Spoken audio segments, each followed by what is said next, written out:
Absolute Wonder Woman Annual 2026, issue 1, Kelly Thompson writing with Mattia De Iulis on the art. So, interestingly, that there is actually a reference in here at one point where Diana's saying, "Oh, how does Bruce do this without superpowers?" I like that they're putting in those little moments in the narration now that they've met each other of like, "Hey, I do remember that other character," and it's kind of wild that he's able to do this. But so this issue though is all about Diana wanting to basically free Medusa from the predicament she's in.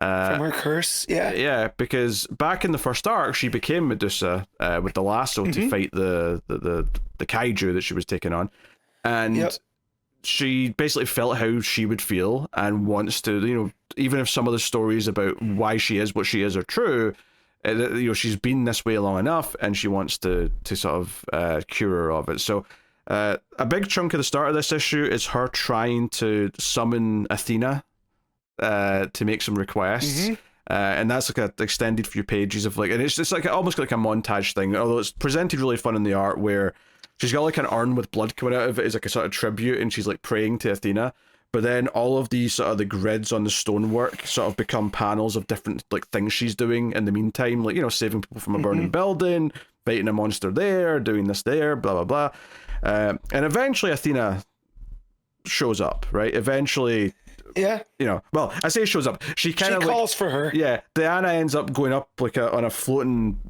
island mountain or something until we finally get to Athena and this big 2-page spread of the big golden wings and everything else. So she looks. I love this version of Athena, and it really leans into the owl concept, right? So I did not realize that when we see Diana's helm, right, when she goes into battle mode, and she wears that helm, that is Athena's helm.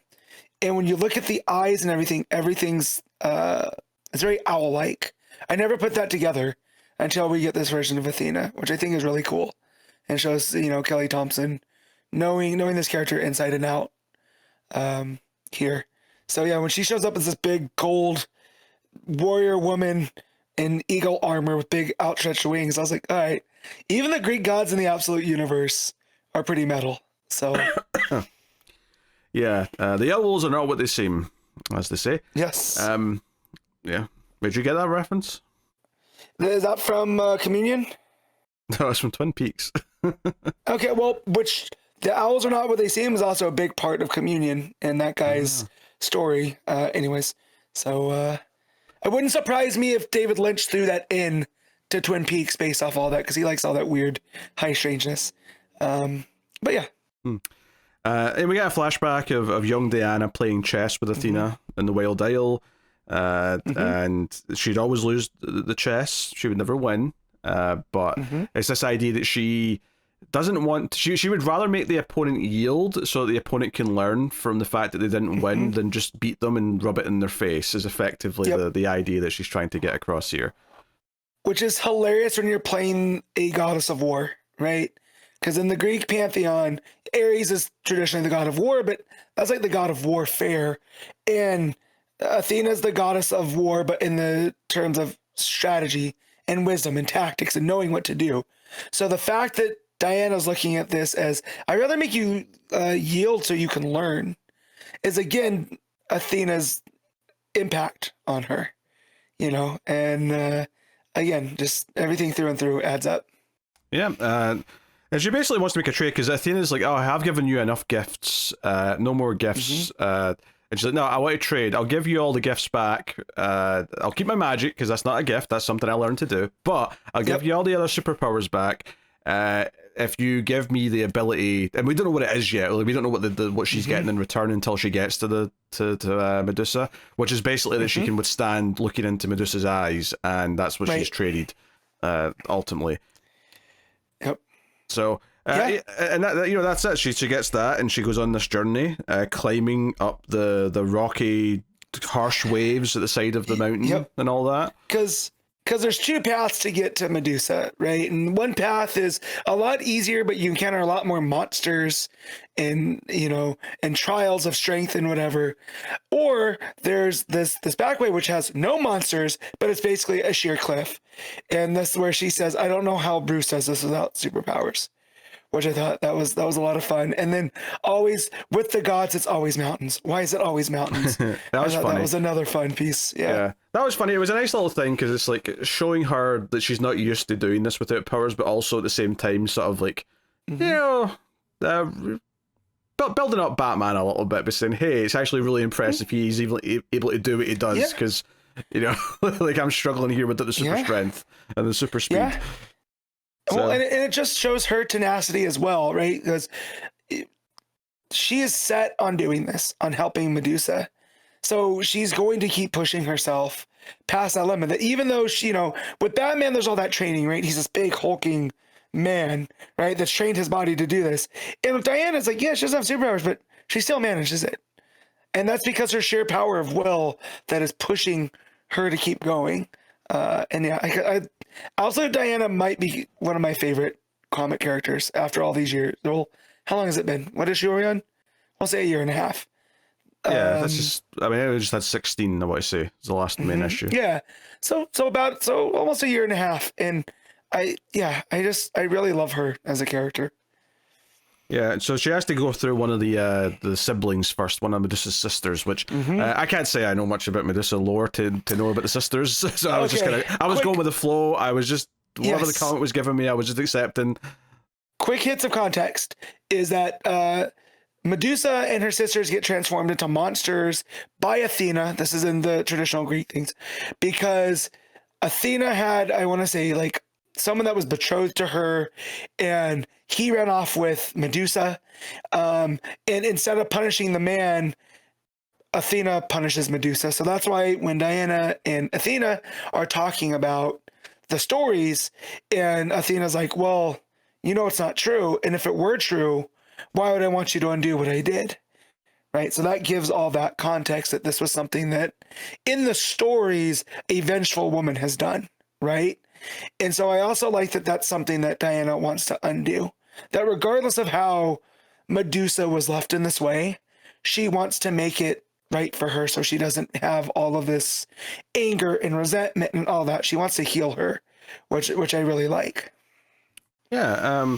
That's a running thing as well throughout this, is this idea that the stories change over time, right? All it takes is a little bit of a twist, and all of a sudden the story's changed for generations, and they play with that even at the very end of this. Like, she overhears like something, like a name be misspoken, and she's like, oh, the stories have changed already, immediately, kind of thing. Yeah.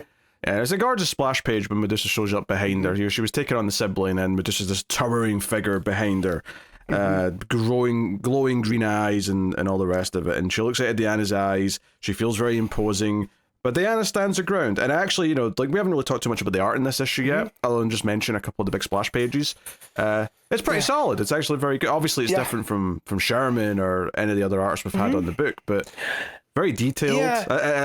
Which is why I'm bringing it up now, because this close-up of Diana looking into Medusa's eyes with the blood dripping down her face, but the sort of the very kind of intense like stare that she's got, but it's very compassionate. Right? There's a lot of like happening there in the art to show how she's trying to give her appearance across. It's all in the eyes, right? Like it's there, and this was the same artist, De Iulis or Lulis, however we're saying it, that did the Chimera story with Diana going in the two-parter and with the Greek stuff. So I think we said the same thing back then too, how expressive Diana is in dealing with these, you know, Greek monsters and the mythology and all that type of stuff. And yeah, here, the bottom of that page, when she looks down Medusa, and the way that she has her hands on Medusa's chin, and it's definitely like an embrace, like, and everything's going to be okay. And that's all told with like body language. Yeah. I mean, this is like has a tear going down her eye at the bottom of that page, and it's the idea that no one's been able to look her in the eye in eons, and like just to be feel seen is like impacting her so much, and it's so cruel that she's not been able to look at anyone without, you know, killing them basically. So yeah, it's a very effective moment. It's very touching. And Diana explains that she sort of got a chance to feel what she feels and wants to help her, and gives her the lasso that will turn her into something else. So she wraps it around her arm and becomes still a very tall person with wings. Don't get me wrong. She's not exactly just a normal human being looking, but yeah. She looks more like her sisters, right? Yes. And she takes her original form, which is something that she hasn't had in eons, right? So again, there's this sweet like sentimentality that Diana's allowed her to be herself again because of by breaking this curse. Yeah, and they call her Dinah as she's walking away, which is what makes Wonder Woman chuckle and go, "Oh, the story's changed so quickly," like the misinformation. So yeah, no, I mean, there's a lot of like emotion there. I mean, ultimately, this is a big story of Wonder Woman and her sense of compassion and her idea of like wanting to go and do something for someone that no one else would think to help. And that's what she devotes the whole issue to. The extra page count, I mean, I don't think the story necessarily needs to be longer than a regular sized issue. I think it uses it for that first half where it does all the build up to actually getting to Athena. I think if this was a regular 20-page comic, it would have just done that in like page 3 as opposed to page like 12 or whatever it was in this. So and I like these little side stories that Kelly Thompson's using to establish like still the Greek mythology that's at the core of Wonder Woman, but also how these gods and goddesses have left an imprint on her, even though that she's been confined to hell, right? Like the idea that Athena still showed up for these chess games, right? And then by the end here talks about how Athena always admired Diana's creativity, right? That she might not have always won, but the way that she went about it was something that even Athena wasn't thinking of. And so, yeah, the fact that we can get those extra page counts to really dive into that, I really enjoy. Yeah, well, which all I always try to say was that like I can feel the extra breathing room, and it sort of lets it have a lot more just visual pages, like doing some quiet storytelling. But it doesn't feel like I think the biggest sin that an annual can make when they've got extra pages is like just jam pack it, try and like make like twice as much story. I actually find that a bit more frustrating because it's more of a slog to get through. This is like no, we can spend some pages just quietly watching her climb a mountain, and that's okay because we've got the page count to do it, and the art's gorgeous, so it's fine. So like you say, she talks to Athena again at the end in the last page, and Athena just compliments her creativity. And it says that, hey, if we played chess again, you might win now. And Diana's like, that's the nicest thing she's ever said to me. I guess the thing that I appreciate about this run with Kelly Thompson is after every issue, it usually leaves me feeling good, right? Like there's a sense to Diana that she's leaving the world a better place than where she left it. And I always associate that with like Superman or even sometimes Thor. So the fact that she's able to do this with Wonder Woman, a character that it makes the most sense to do that with, right? Like she's this larger than life person, like that is trying to strive for better things, and she has the means to do it. So why not? And like here, the fact that she gets like the seal of approval from Athena here at the end, you know, and she's like, oh, I'll take that compliment. You know, it's everything is just working with Kelly Thompson's run on this. Yeah, it was a good annual. It's a standalone story, but it does tie into something that was set up in the first arc, so it doesn't feel super detached either. It feels very much of the spirit of the character. So, very good. What are you giving Absolute Wonder Woman? I'm gonna give this a 9. Damn. I'm just gonna go with an 8. I think it's very good. I think it's great even, but I don't think it's up to the best issues of the book, you know, the ongoing book. But no, the nice art, nice big moments. There's a nice compassionate center to it.